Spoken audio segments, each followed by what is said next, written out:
Bora lá falar do Coringão, o Corinthians que venceu ontem o Velo Clube por 1-0 e foi no finalzinho do jogo. E aí eu quero chamar a atenção sua, torcedor corintiano, para ver se você concorda com essa análise aqui.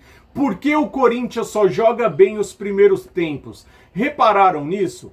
O Corinthians é mal escalado? O Corinthians é mal treinado? Ou realmente é começo de temporada? Porque se a gente for analisar aqui, eu quero chamar a atenção de vocês em todos esses 5 jogos que o Corinthians fez até agora no Campeonato Paulista. Tirando a Ponte Preta, que não ganha de ninguém, provavelmente vai ser um dos rebaixados que o Corinthians acabou ganhando até com certa tranquilidade. Reparem nos jogos mais difíceis, por exemplo, contra o São Paulo. O Corinthians fez um bom primeiro tempo e no segundo tempo o Corinthians não jogou absolutamente nada e no desespero foi lá e empatou. Depois o Corinthians foi jogar com o Bragantino e o Dorival inventou aquele time com o Hugo, com o Kaká na lateral, com o Charles e tomou uma chapuletada de 3-0. Ah, mas ele poupou porque ele estava pensando no clássico. Pois é. Aí ele foi jogar o clássico contra o Santos e fez o quê? Jogou um ótimo primeiro tempo e no segundo tempo, novamente, depois das substituições dele, o Corinthians recuou, se retrancou e sofreu o gol de empate no finalzinho.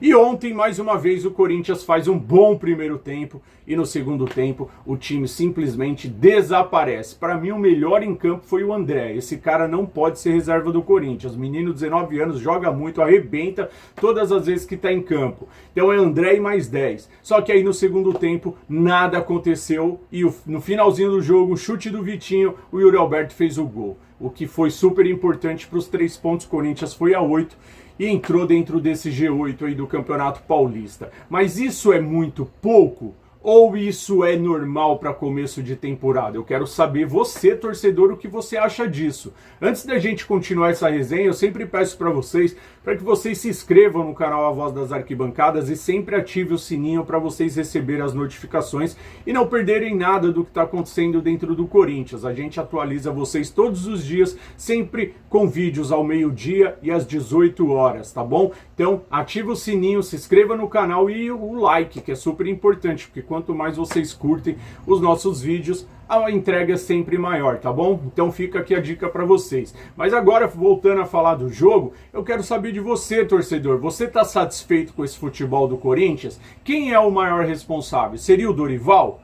Vocês acham que o Dorival é técnico para o Corinthians? Ele consegue fazer essa equipe jogar ou ele está se escondendo atrás dos resultados? O título da Copa do Brasil tem dado esse peso para que ele continue sendo técnico do Corinthians? Ah, mas se mandar o Dorival embora, quem vocês trariam? Se o Dorival caísse, eu iria atrás do Renato Gaúcho. Acho que é um baita de um técnico, boleiro, fala a língua dos jogadores e daria super certo no Corinthians. Mas o Dorival ainda é nosso treinador, só que eu acho que com ele o Corinthians não consegue jogar bola, parece um time mal treinado, é um time de primeiro tempo. Reparem nisso que eu tô falando para vocês, puxa na memória todos esses 5 jogos e olha quantos jogos o Corinthians fez em alto nível. Então eu acho que tá faltando um pouco mais sim de futebol e a responsabilidade passa por ele também.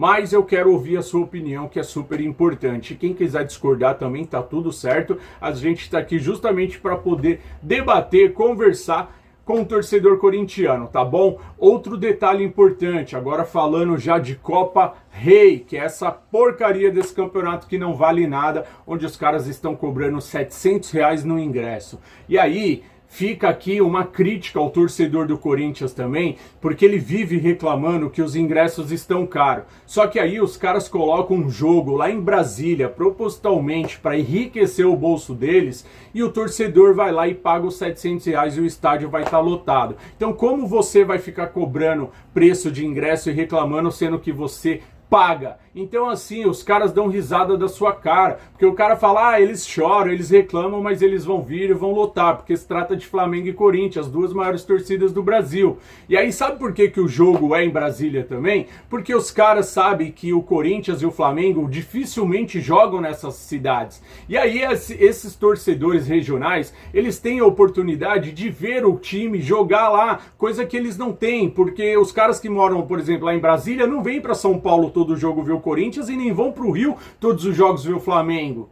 Então, quando esses clubes vão para lá, é o sonho da vida deles. Aí os caras fazem o quê? Vamos aproveitar a oportunidade de colocar 700 pau o ingresso em um torneio sem vergonha, que não vale nada, que em dezembro torcedor nenhum vai estar comemorando isso, nem de Flamengo e nem de Corinthians. Vocês acham mesmo que no final do ano alguém vai falar: ai, fomos campeão da Supercopa do Rei? Esse torneio é um torneio de verão, uma porcaria que não existe, que inventaram só para arrecadar dinheiro. E aí o torcedor que tanto reclama dos preços dos ingressos, ele se submete a esse tipo de situação. Então fica difícil a gente defender também, né? Mas deixa aí também nos seus comentários o que vocês acham desses valores absurdos dos ingressos que vão ser cobrados, estão sendo cobrados para a final da Supercopa do Rei. Mas antes disso tem o Corinthians estreando já nessa semana aí contra o Bahia, né? Um Corinthians totalmente, provavelmente desfalcado, um Bahia, bom time do Bahia, né? Já treinado há muito tempo aí pelo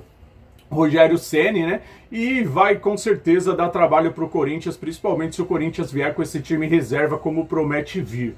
É estreia de campeonato, que é super importante ganhar, e o Corinthians já não vai jogar em casa, né? Vai jogar na Vila Belmiro, então já tem o fator jogar num campo neutro, e agora muito provavelmente com os times reserva, porque vão priorizar a Supercopa do Rei. O que é super importante estrear ganhando num campeonato que a briga vai ser grande aí para ver os times que vão ser rebaixados, porque tem muita equipe inferior aí. O Corinthians tinha tudo para largar na frente, mas de repente com o time reserva vai que dá uma sorte e ganha de 1-0 também e faça os 3 pontos. Mas com o time reserva contra a boa equipe do Bahia já entrosada, tá mais para aquele jogo com cara de empate, né?